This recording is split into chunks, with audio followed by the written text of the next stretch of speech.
अस्सलाम वालेकुम। मार्केट की अपडेट कर लेते हैं आज भी। मार्केट की अपडेट मैं आपको बता देता हूँ, बीटीसी के भी लेवल बता देता हूँ, इथेरियम के भी लेवल बता देता हूँ। सबसे पहले कॉइन मार्केट कैप को चेक कर लेते हैं। कॉइन मार्केट कैप में आप देखेंगे, देखिए सेंटिमेंट्स पहले फेयर की तरफ चल लेते हैं, अब अपना न्यूट्रल की तरफ आना शुरू हो रहा है।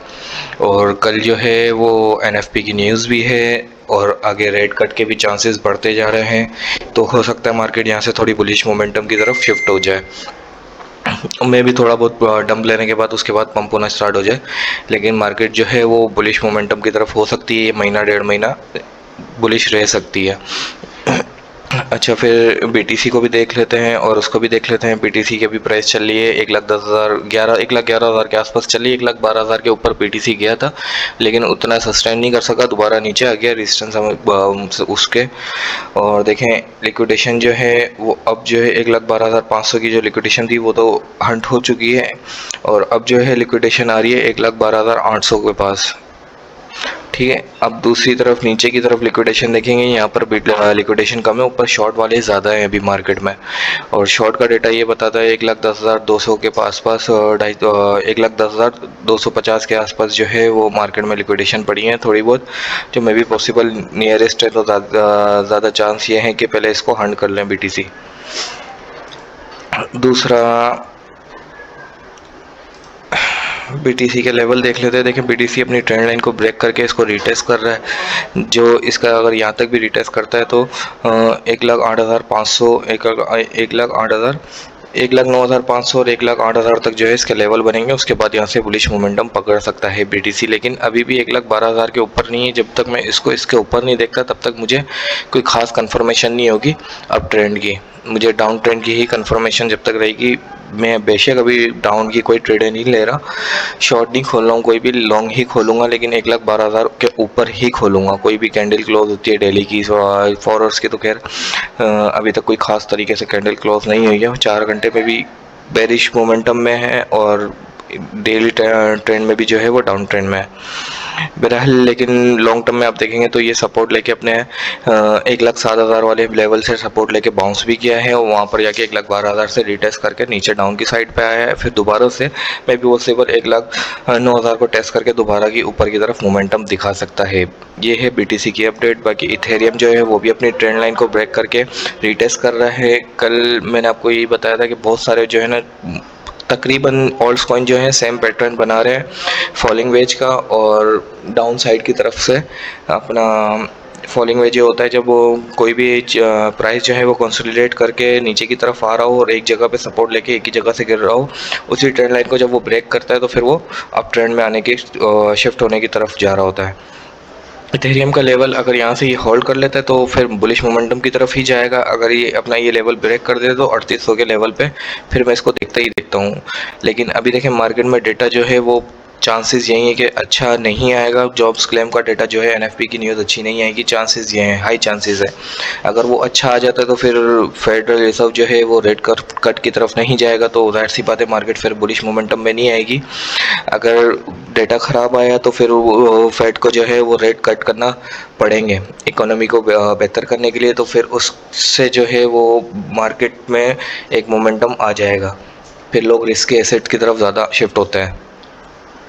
फिर इथेरियम का जो असल लेवल है जिसके बाद ऑल टाइम हाई की तरफ शिफ्ट होगा तो वो है 4,800 वाला। इसके ऊपर जब बीटी इथेरियम सस्टेन करना शुरू कर देगा तो फिर ये ऑल टाइम हाई की तरफ चले जाएगा। फिर इसका टारगेट बड़े ही होंगे, मिनिमम 5500 तो हो गई। छोटे टाइम फ्रेम पे भी देख लेते हैं, सपोर्ट पे है नहीं है।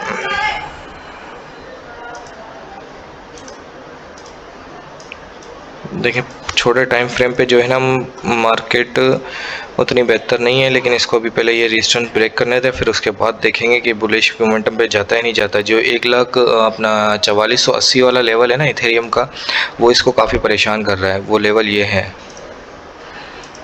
जब तक इसके ऊपर इथेरियम नहीं जाएगा, ये जहाँ से बार बार रिजेक्शन ले रहा है लेकिन रिजेक्शन बड़ी नहीं ले रहा कि बड़ा डंप आ रहा हो। ये छोटे टाइम फ्रेम के एनालिसिस बता रहा हूँ आपको मैं। यहाँ से कंसोलिडेट कर रहा है, गिर रहा है, इसको ब्रेक करने की कोशिश कर रहा है, गिर रहा है। ज़ाहिर सी बात है, जितनी कोशिश करेगा तो एक बार ब्रेक करेगा ही। जब ये ब्रेक करेगा तो फिर बुलिश मोमेंटम की तरफ जाएगा और फिर ये 4800 वाले लेवल की तरफ रीच करेगा अपने। और BTC डोमिनेंस को देख लेते हैं। मैंने बताया हुआ था फॉलिंग वेज पैटर्न बना है जो बुलिश होता है। इसने ब्रेक भी किया और इसके ऊपर इसने डेली की क्लोजिंग भी दी। उसके बाद इतना खास कोई सस्टेन नहीं कर सका, फिर ड्रॉप कर रहा है।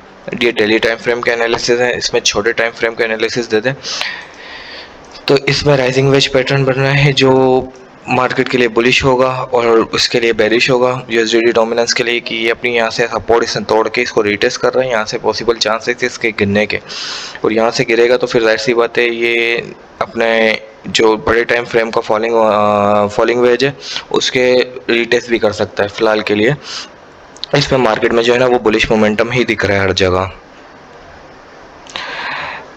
USD डोमिनेंस जो है वो बिल्कुल अभी साइडवेज है, कोई खास मूवमेंट कर नहीं रही है, लेकिन है ये डाउन ट्रेंड में ही। USD डोमिनेंस भी अभी डाउन ट्रेंड में है, रिजेक्शन भी ले रही है। वीकली वाला लेवल इसका ये था जो मैंने पहले ही बताया था 58 के आसपास जो बीच का लेवल है, ये इसका वीकली रेजिस्टेंस का लेवल था, सपोर्ट का लेवल था। यहाँ से इसने बाउंस थोड़ा बहुत करना ही था, वहाँ से बाउंस भी किया है। अब ये डेली लेवल है यहाँ पर इसका, जो मैंने ये भी बताया हुआ था अपनी दूसरी वीडियोस में। अब यहाँ से रिजेक्शन भी ले रहा है। ये रिजेक्शन लेगा तो ऑल्ट कॉइन के लिए बहुत अच्छा होगा, ऑल्ट कॉइन मोमेंटम में आ जाएंगे। फिर उसके बाद देख लेते हैं टोटल मार्केट कैप को। ये टोटल मार्केट कैप है क्रिप्टो की टोटल, ये भी फॉलिंग वेज बना रही थी अपना, ये भी अपना ट्रेंड जो है वो ब्रेक कर चुकी है और रिटेस्ट कर रही है। रिटेस्ट के बाद इसमें मोमेंटम की तरफ जा सकती है मार्केट। फिर उसके बाद टोटल 3 को भी देख लेते हैं। टोटल 3 जो है वो इथेरियम को BTC को हटा के बाकी की मार्केट कैप है इंक्लूड इथेरियम के साथ। अच्छा, ये भी अपने अप ट्रेंड में है और काफ़ी टाइम से ऑल टाइम हाई ब्रेक करने की कोशिश कर रहा है। ये अपना ऑल टाइम हाई ब्रेक करने की कोशिश कर रहा है, रेजिस्टेंस पे है कि काफ़ी टाइम से जब घूम रहा है, तो इसका मतलब ये नहीं कि यहाँ से ये ब्रेक नहीं कर सकता, ये बिल्कुल ब्रेक कर सकता है। अगर ये यहाँ से ब्रेक करेगा तो फिर ऑल्ट कॉइन की मार्केट कैप बहुत अच्छी हो जाएगी और इसके टारगेट भी फिर बड़े बनेंगे। फिर जाहिर सी बात है ऑल टाइम हाई की तरफ जाएगा। हो सकता है पूरा महीना ये मोमेंटम में ही रहे। जितना इस सितंबर को बेरिश बोल रहे हैं ना, सितंबर में बेशक शुरू का हफ्ता मैंने आपको बोला था 10-15 दिन बेरिश हो सकते हैं, उसके बाद तो एक मोमेंटम आ सकता है, क्योंकि मार्केट में अभी तक वो पंप आया ही नहीं है जो ऑल सीज़न में आता है। वो पंप आएगा उसके बाद ही मार्केट में जो है वो डम की तरफ जाएगी। मार्केट पहले ही इतना गिर चुकी है, पहले उससे पहले इसने पंप देना ही है। और टोटल 2 जो है वो इथेरियम के को हटा के बाकी ऑल्ट कॉइन की मार्केट कैप है। इसको भी देख लेते हैं। ये देखें, ये भी अपने ऑल टाइम हाई को इसने एक बार टेस्ट करके, वीकली टाइम फ्रेम पे देख लेता हूँ, अपने ऑल टाइम हाई को एक बार टेस्ट करके इसने ड्रॉप दे चुका है। दूसरी बार टेस्ट करके भी ड्रॉप दे सकता था, लेकिन यहाँ पर अभी सस्टेन कर रहा है। यहाँ से रिजेक्शन अभी उतनी उससे ली नहीं है, इसने थोड़ी सी रिजेक्शन ली है। यहाँ पर सपोर्ट होल्ड करेगा तो फिर ये ब्रेक कर देगा। इसकी ये सपोर्ट होल्ड करना बहुत ज़रूरी है ऑल्ट कॉइन के लिए, 1.47 की। ये सपोर्ट होल्ड करेगा तो इसके बाद ये बुलिश मोमेंटम में आ जाएगा।